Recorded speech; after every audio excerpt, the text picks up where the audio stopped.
Hello everyone, my name is Vishwajyoti Tayappa. Basically, I belongs to Karnataka. I have completed my graduation in Bachelor of Engineering in the stream of Electrical and Electronics Engineering in 2022. After completion of my engineering, when I was searching for a job, from one of my friend suggested me to join Evision Technoserve Pvt Ltd company. So I joined to the Evision Technoserve for 45 days online training internship. After I joined completion of the 45 days training, I got placed in a Britannia Private Limited company in Whitefield, Bangalore, with a salary package of 2.9 LPA.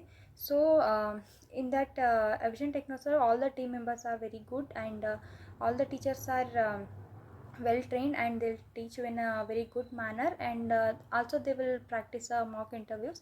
So I suggest all the freshers to join a Evision Technoserve internship online training. Thank you.